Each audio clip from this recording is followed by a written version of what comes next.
Hello friends, कैसे हैं आप देख रहे हैं जेडी एजुकेशन यूट्यूब चैनल। आपका स्वागत है। आज का हमारा विषय है कृषि क्लास 7 मृदा विन्यास। कि मृदा विन्यास है क्या, मृदा विन्यास की आवश्यकता क्या है, या इसका अध्ययन क्यों आवश्यक है, या मृदा विन्यास है क्या, इसके बारे में हम पढ़ेंगे। तो मृदा विन्यास, जैसा कि हम जानते हैं कि मृदा विन्यास का मतलब होता है जो मिट्टी होती है, जो मृदा होती है, उसका स्ट्रक्चर कैसे बना हुआ है, उसकी जो व्यवस्थाएं हैं वो किस प्रकार से हैं, इसी को हमें आज अध्ययन करना है। तो सबसे पहले हम देखते हैं कि मृदा विन्यास क्या है। मृदा कणों के समूहों, यानी कि मृदा कण के समूहों के वितरण या सजावट को मृदा विन्यास या मृदा संरचना कहते हैं। जो मृदा विन्यास है या मृदा संरचना है, उस मृदा संरचना में जो मृदा होती है उसके जो कण होते हैं किस समूह में है और उनकी व्यवस्था कैसे है, वो एडजस्टमेंट कैसे है। तो मृदा विन्यास का बीजों के अंकुरण पर प्रभाव, यानी कि जो मृदा विन्यास होता है इसका बीजों के अंकुरण पर क्या प्रभाव पड़ता है। जो मृदा विन्यास होता है अगर अच्छा होगा, जीवांश पदार्थ होंगे, कार्बनिक पदार्थ होंगे, इस प्रकार से जो भू परिष्करण क्या है। भू परिष्करण मतलब होता है कि बीज को बोने से पहले या बोने के बाद, यानी कि दो प्रकार से होता है भू परिष्करण मतलब होता है किसी चीज़ को बोने से पहले जो कृषि कार्य किए जाते हैं, जुताई करना, बराबर करना, ये सारी चीज़ें, खरपतवार को बाहर निकालना, ये सब भू परिष्करण के अंतर्गत आता है।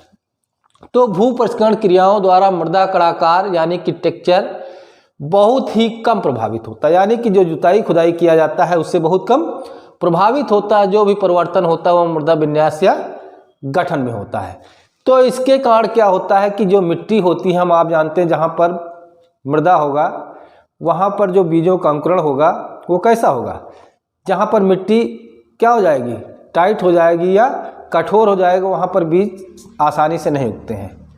तो बीज को उगाने के लिए भू परिष्करण प्रक्रिया किया जाता है जिससे बीजों का अंकुरण आसानी से हो सके। फिर इसके बाद देखते हैं मृदा विन्यास को प्रभावित करने वाले कारक कौन कौन से हो सकते हैं। जो मृदा विन्यास है उसको प्रभावित कौन कौन करता है। भू परिष्करण, अभी बताए थे भू परिष्करण क्या है कि इसमें हम जुताई करते हैं, गुड़ाई किया जाता है, निराई किया जाता है, आदि कार्य भू परिष्करण के अंतर्गत आता है। फिर इसके बाद आता है कार्बनिक खादों का प्रयोग। कार्बनिक खाद क्या है, जो गोबर की खाद है या सड़े गले जैवांश पदार्थ है उनको खेतों में मिलाने पर इसका प्रभाव पड़ता है। फिर इसके बाद आता है जैसे जो कोई मृदा है जिसमें ऊसर भूमि है, या कोई ऐसी मृदा है जिसमें कुछ न कुछ अन्य भूमि सुधारकों को मिलाया जाता है, जैसे चूना है, जिप्सम है, वह अन्य भूमि सुधारकों का जो प्रयोग किया जाता है उससे भी इस पर प्रभाव पड़ता है। फिर इसके बाद आता है फसल चक्र द्वारा। फसल चक्र क्या है, फसल चक्र का मतलब होता है कि ऐसी फसलें हेर फेर कर बोई जाए जिससे मृदा का जो जीवांश पदार्थ है या अधिक पानी चाहने वाले से कम पानी चाहने वाले को अल्टरनेट बोने की जो प्रक्रिया होती है उसे फसल चक्र कहते हैं। फिर आता है कि मिट्टी की दशा एवं किस्म से, यानी कि मिट्टी की दशा काली है, दोमट है, बलुई है, जो किस्म होती है उसकी दशा पर भी प्रभाव पड़ता है। फिर इसके बाद आता है उर्वरकों के प्रयोग, यानी कि जो हम उर्वरक डाल रहे हैं वह मृदा के लिए कैसी है, अम्लीय है कि क्षारीय है। फिर इसके बाद आता है जल निकास, यानी कि हम आप जानते हैं खेतों में पानी लगातार भरा रहे तो पौधे क्या होते हैं, मर जाते हैं, उनके जल निकास की व्यवस्था कैसी है, ये सारी चीज़ें प्रभावित करते हैं। फिर आता है मृदा विन्यास के प्रकार, यानी कि मृदा जो विन्यास है तो उनके प्रकार कैसे हैं। मृदा विन्यास, मृदा में पाए जाने वाले कण बालू, सिल्ट एवं मृदा जो आकार में गोल होते हैं, यानी कि जो गोले होते हैं ये 4 प्रकार से वितरित किए जाते हैं। कितने प्रकार से, 4 प्रकार से वितरित होते हैं जो निम्न है। सबसे पहला आता है हमारा स्तंभी विन्यास। कैसा आता है, स्तंभी विन्यास में क्या होता है कि इसमें मृदा कण के विन्यास आपस में एक दूसरे से 4 स्थानों यानी बिंदुओं पर मिले होते हैं। जो 4 बिंदु होते हैं वहां पर मिले होते हैं, देखिए यहाँ चित्र बना हुआ है, इस तरह मिले होते हैं जहां पर 4 स्थान होते हैं। फिर इसके बाद आता है जिसके कारण मृदा कणों के बीच बहुत अधिक जगह खाली रहती है, बहुत अधिक जगह खाली रहती है, जिसे रंध्रावकाश कहते हैं। जिसे क्या कहते हैं, रंध्रावकाश कहते हैं। इस प्रकार के विन्यास वाली मिट्टी अत्यंत भुरभुरी एवं मुलायम होती है, अत्यंत भुरभुरी एवं मुलायम होती है और अत्यंत जल एवं वायु आसानी से क्या होते हैं, आसानी से नीचे चले जाते हैं, आसानी से प्रवेश करती हैं। इसमें रंध्रावकाश लगभग 50% तक होता है। कितना होता है? 50% होता है। इसके कारण से क्या होता है, पानी और वायु आसानी से नीचे तक चली जाती है। मृदा में लाभकारी जीवाणुओं की क्रियाशीलता अधिक होती है, यानी कि जो जीवाणु होते हैं उनकी अधिक क्रियाशीलता होती है और ये क्या होते हैं, हमारे लिए लाभदायक होते हैं। जैसे केचुआ है या अन्य प्रकार की जो चींटियां हैं ये हमारे लिए लाभकारी होती हैं या मृदा उपजाऊ एवं खेती के लिए उत्तम होती है। यानी कि जो ये मिट्टी होती है, मृदा होती है, या खेती के लिए सबसे उत्तम होती है। फिर इसके बाद आता है त्रियक विन्यास। जैसा कि नाम दिया त्रियक विन्यास, यहाँ पर दिया स्तंभिक मतलब 4 जगह मिलती है। और त्रियक विन्यास में दिया हुआ कि जो मिट्टी होती है उसके जो कण मिलते हैं त्रिभुजाकार यानी कि त्रियक के रूप में बनाते हैं। इस प्रकार के विन्यास में प्रत्येक कण एक दूसरे को 6 स्थानों पर छूटता है तथा तिरछी पंक्तियों में व्यवस्थित होता है। यानी कि ये 6 स्थान पर मिट्टियों के जो कण होते हैं छूते हैं और पंक्तियों में व्यवस्थित होता है। फिर इसके बाद आता है इन कणों के बीच रंध्रावकाश क्या होता है, कम होता है। रंध्रावकाश क्या होता है, कम होता है और इसके कारण जल एवं वायु का संचार बहुत कम होता है। यानी कि जल और वायु का संचार क्या होता है, नीचे तक सही से नहीं हो पाता है, जिससे ये क्या होती है, फसल की पैदावार के लिए कम होती है। यानी कि इसी कारण फसलों एवं पौधों की जड़ों की वृद्धि अच्छी नहीं हो पाती है। क्यों? क्योंकि बताया गया कि इसमें जल और वायु का संचार बहुत अच्छा नहीं होता है। इससे क्या होगा कि पौधों की वृद्धि जो होगी, जो उसके जड़ें होंगी वो आसानी से प्रवेश नहीं कर पाते हैं, फलता पैदावार कम होती है। यानी कि इस प्रकार की मृदा में जो है फसलों का उत्पादन कम होता है। के बाद सहंत या सघन विन्यास। सहंत या सघन विन्यास क्या है कि ऐसा विन्यास जिसमें छोटे छोटे कण तिरछी रचना के बीच में आ जाते हैं। यानी कि जो तिरछी रचना होती है उसके बीच में आ जाते हैं। सघन विन्यास में मृदा के छोटे छोटे कण क्या होते हैं, तिरछी रचना में आ जाते हैं। इस प्रकार की मिट्टी में जल एवं वायु का प्रवेश क्या होता है, संचार बहुत कठिनाई से होता है। यानी कि इसमें जल और वायु आसानी से प्रवेश नहीं कर पाता है, इसलिए ऐसी मृदा क्या होती है, बहुत अच्छी नहीं होती है।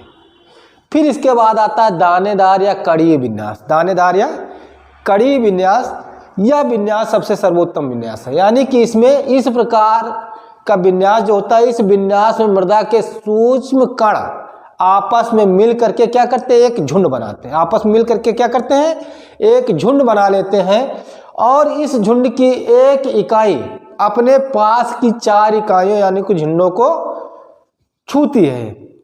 जो झुंड बनाते हैं, झुंड बनाने के बाद ये 4 समूहों को जोड़ लेती हैं और इन 4 इकाइयों को झुंडों में जोड़ती हैं, छूती हैं। यह विन्यास सर्वोत्तम माना जाता है। यानी कि यह जो विन्यास होता है यह सबसे सर्वोत्तम विन्यास माना जाता है, क्योंकि छोटे छोटे कणों के बीच एक झुंड रिक्त स्थान तो होता ही है, साथ ही साथ जो बड़े बड़े कणों के झुंडों के समूह होते हैं, जो बड़े बड़े झुंडों के समूह होते हैं वो क्या करते हैं, बीच भी रिक्त स्थान होता है। यानी कि उनके बीच में भी रिक्त स्थान हो जाता है। इससे क्या होती है, इस प्रकार की विन्यास किसमें पाए जाते हैं, चिकनी दोमट एवं दोमट मृदा में। चिकनी दोमट और दोमट मृदाओं में इस प्रकार का विन्यास अधिक पाया जाता है, जिसमें हम जानते हैं कि खेती के लिए सबसे सर्वोत्तम मिट्टी कौन सी मानी गई है, दोमट मृदा मानी गई है। तो दोमट मृदा जो होती है सबसे सर्वोत्तम मृदा मानी जाती है। इसमें किस प्रकार के विन्यास पाए जाते हैं, तो दानेदार कड़ी विन्यास पाए जाते हैं और चिकनी मृदा में। फिर इसके बाद आता है रंध्रावकाश। अभी बताया गया था कि रंध्रावकाश है क्या। रंध्रावकाश का मतलब होता है जो मृदा होती है उसके बीच में जो गैप पाया जाता है उस गैप को क्या कहते हैं, रंध्रावकाश कहते हैं। मृदा के कणों के समूह के बीच में खाली स्थान या रिक्त स्थान को क्या कहते हैं, रंध्रावकाश करते हैं। और रंध्रावकाश का महत्व क्या है, रंध्रावकाश का महत्व क्या है, तो रंध्रावकाश क्या होता है, यह पौधों के लिए समुचित जल वायु एवं पोषक तत्व उपलब्ध कराने में सहायक होता है।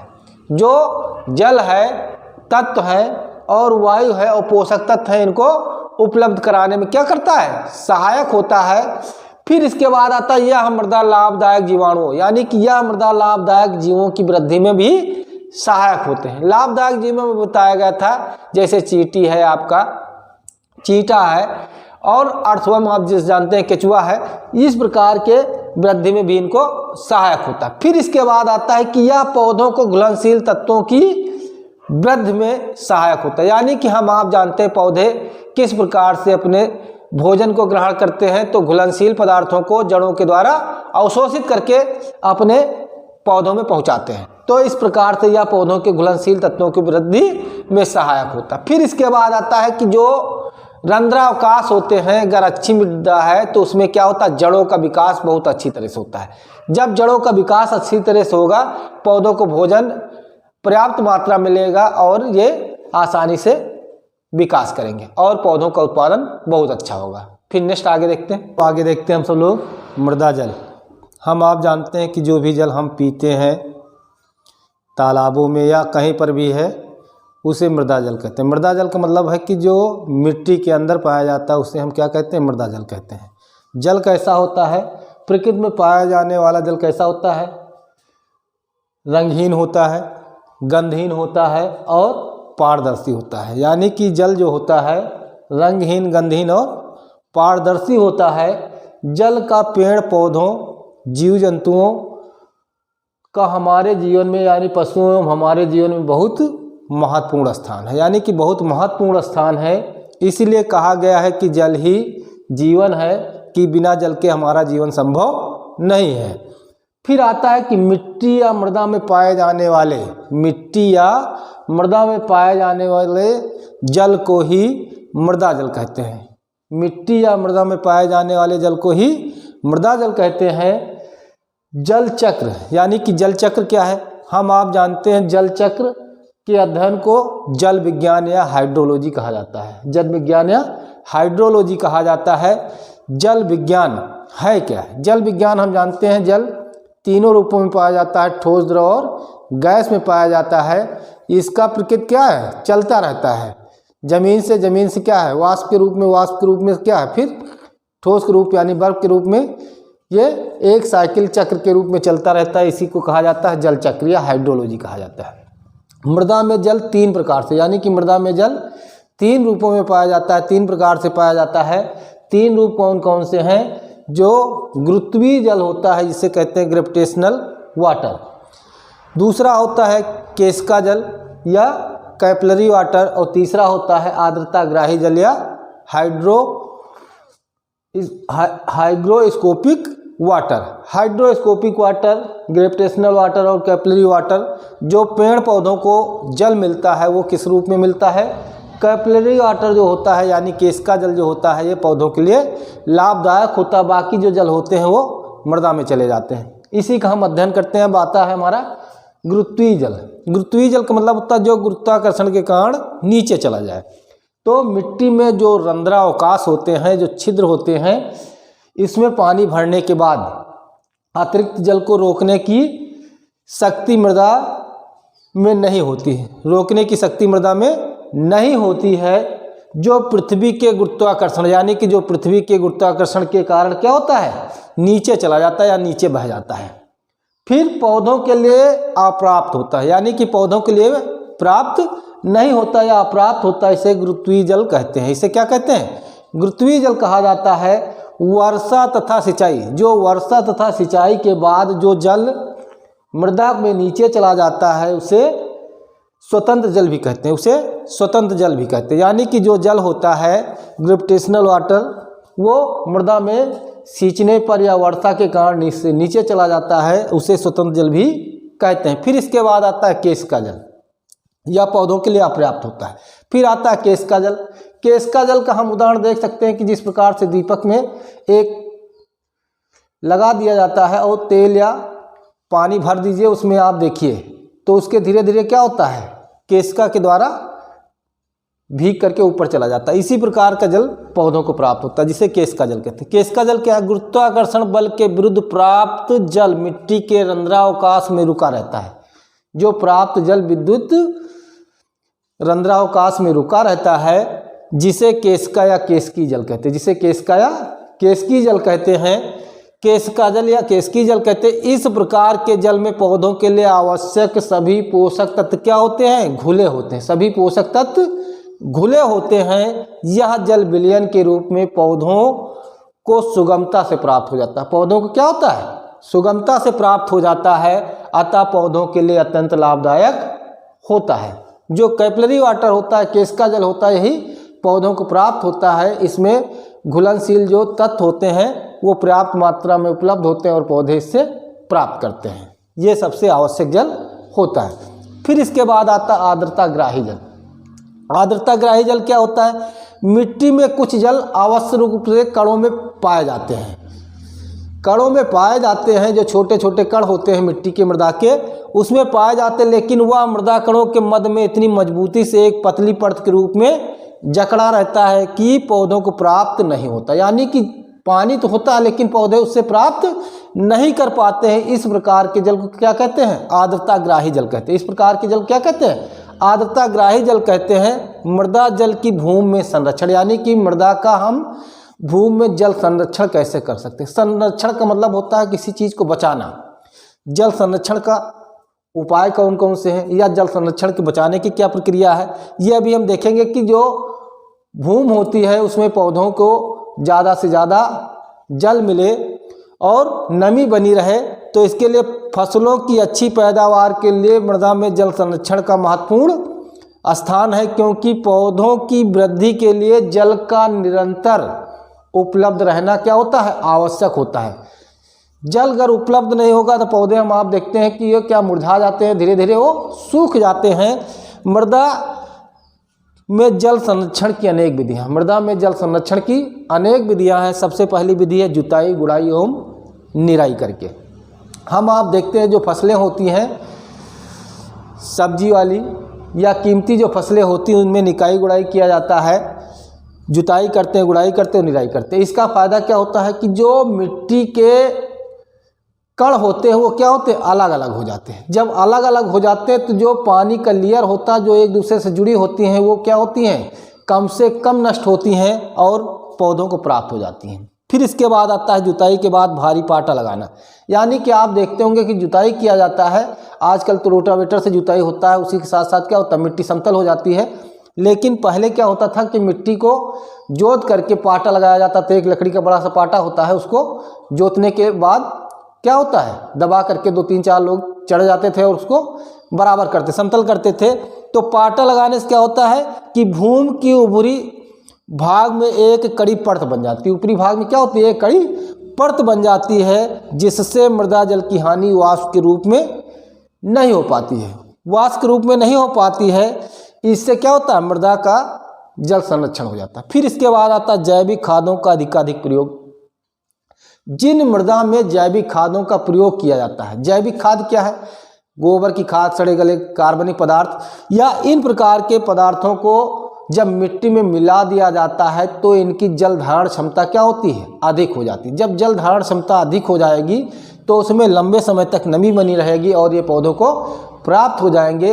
इस प्रकार से हम जैविक खादों का अधिकाधिक प्रयोग करके जल का संरक्षण कर सकते हैं पौधों के लिए। फिर इसके बाद नेक्स्ट आगे देखते हैं, कृत्रिम बिछावन या पलवार, मल्चिंग द्वारा। हम आप जानते हैं जहाँ पर पानी की ज़्यादा दिक्कत है, या आप देखेंगे अपने आसपास गांव में जब हम नर्सरी तैयार करते हैं तो वहाँ पर क्या करते हैं? कुछ पुआल या कुछ खरपतवार जहाँ पर बीज डालते हैं, पानी डाल करके उसके ऊपर डाल देते हैं, जिससे क्या होता है? वहाँ वाष्पोत्सर्जन कम से कम होता है और लंबे समय तक पानी बना रहता है। तो उसी को कहा जाता है मल्चिंग या कृत्रिम बिछावन। मल्चिंग का अर्थ है मृदा के ऊपरी सतह को ढकना। मल्चिंग का क्या अर्थ है? मृदा के ऊपरी सतह को ढकना या मृदा केशिका नलिकाओं को तोड़कर मल्च बनाना। अब मल्च बनाना, मल्च क्या करते हैं? जैसे आप सब लोग देखे होंगे जब धान की बुआई किया जाता है तो धान को पानी में पैडी करके कस के चला देते हैं और जुताई कर देते हैं, फिर पाटा लगा देते हैं। तो इससे क्या होता है? पानी का वाष्पोत्सर्जन कम से कम होता है। मल्चिंग का प्रयोग करने से सूर्य का प्रकाश, यानी कि जो सूर्य का प्रकाश होता है वो सीधे भूमि पर नहीं पड़ता है। जो भूमि का प्रकाश होगा सीधे नहीं पड़ता है, क्योंकि उसके ऊपर खरपतवार बिछा होता है, जिससे वाष्पोत्सर्जन कम होता है और जल का संरक्षण हो जाता है। मल्चिंग के रूप में धान का पुआल, बाजरा, ज्वार, अरहर या अन्य फसलों के डंठलों का प्रयोग किया जाता है। फिर आता है फसल चक्र। फसल चक्र क्या है? फसल चक्र या क्रॉप रोटेशन। फसल चक्र का अर्थ है कि किसी भी खेत में या किसी भी फील्ड में जब हम फसलों को बोएं तो फसलों को हेर फेर कर बोने की जो प्रक्रिया होती है उसे हम फसल चक्र कहते हैं। जैसे आप देखेंगे धान के बाद गेहूं बोया जाता है, सरसों बोते हैं या चना मटर बोते हैं, यानी कि आलू बोते हैं, यानी कि कम पानी चाहने वाले के बाद अधिक पानी चाहने वाली या उथली जड़ के बाद गहरी जड़ वाली फसलों के उगाने की जो प्रक्रिया होती है उसे हम फसल चक्र कहते हैं। जैसे फसल चक्र का सनई है, मूंग है, चना एवं मटर आदि की फसलों को बोया जाता है तो क्या होती है, धान क्या नीचे जाती है, इनका ऊपर रह जाता है तो कम से कम उनको करता है। तो क्रॉप रोटेशन का मतलब क्या हुआ? फसल चक्र। कम पानी चाहने वाली फसलों के बाद अधिक पानी चाहने वाली फसलों को बोना या ऐसी फसलें जो मृदा के लिए क्या हो, कम से कम पानी चाहती हों या कम से कम खाद जाती हों, इस प्रकार की फसलों को बोने की प्रक्रिया को कहते हैं फसल चक्र। फिर इसके बाद आता है कि वर्षा के जल को नष्ट होने से बचाने के उपाय। जो वर्षा जल है इसका हम संरक्षण कैसे करें या हम इसको कैसे बचा सकते हैं। जो फसलें हैं या जहाँ पर पानी की ज़्यादा दिक्कत है वहाँ पर इस प्रकार की प्रक्रिया अपनानी चाहिए। इससे फ़ायदा क्या है कि फसलें आसानी से उग जाएंगी और वहाँ पर अकाल या कोई ऐसी दिक्कत नहीं होगी। तो वर्षा का पानी बहकर जल का अधिकांश भाग क्या हो जाता है, दूर नदी, तालाबों या पोखरों में चला जाता है। कुछ भाग रिस करके क्या होता है, ज़मीन के नीचे चला जाता है।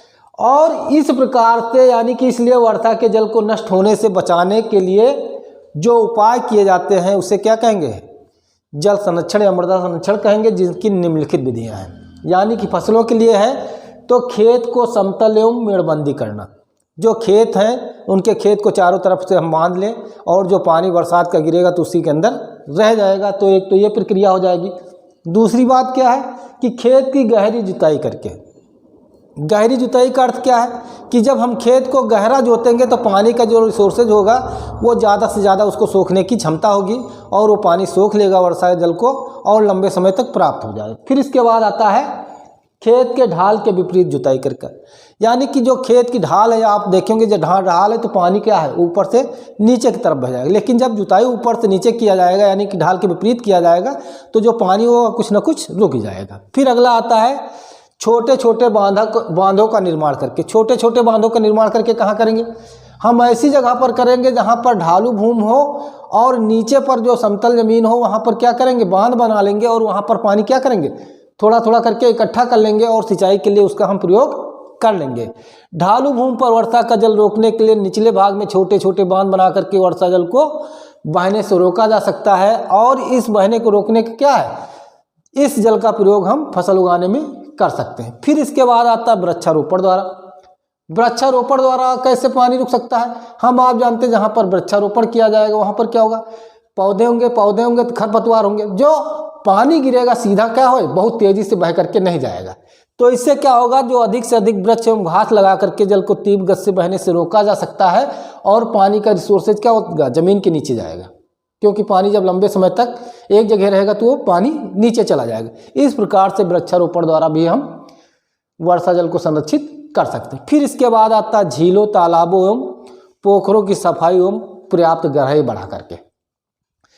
आप देखेंगे कि इस समय तालाबों की या पोखरों की साफ सफाई बहुत होती है और खुदाई भी बहुत होती है। मनरेगा का कार्य भी सबसे ज़्यादा इस पर चल रहा हो सरकार के द्वारा और साथ साथ हाई कोर्ट के निर्देश के द्वारा कि जो तालाब हैं उनको क्या किया जाए, चिन्हित किया जाए, खुदाई किया जाए और पर्याप्त मात्रा में पानी भरा रहे।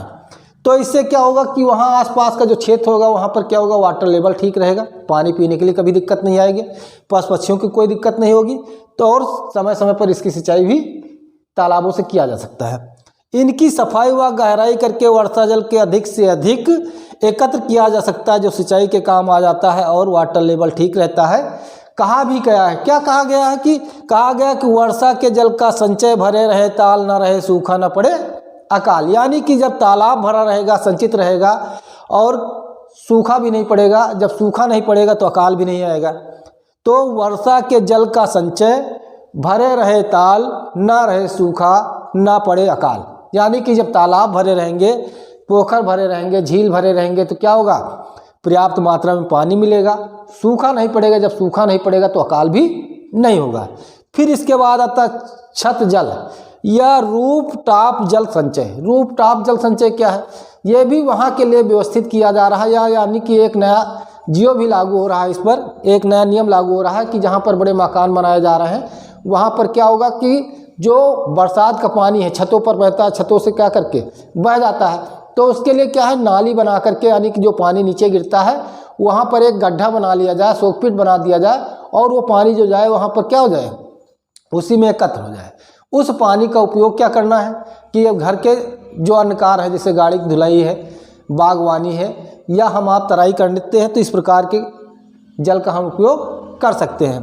तो छत जल का रूपटॉप जल संचय क्या है, कम वर्षा वाले क्षेत्रों में वर्षा जल को नष्ट होने से बचाने हेतु एक ऐसी विधि है जिससे मकानों की छतों के गिरने वाले पानी को क्या करना है, मकान के पास गड्ढे खोद करके बना लेना है, और उन मकानों को एकत्र कर लेते हैं, जिसका उपयोग क्या कर सकते हैं हम सब लोग, घरेलू कार्य में और बागवानी आदि में इसका हम प्रयोग कर सकते हैं। इस प्रकार से ये लेक्चर हमारा खत्म होता है। नेक्स्ट लेक्चर में फिर मिलते हैं, तब तक के लिए धन्यवाद, जय हिंद।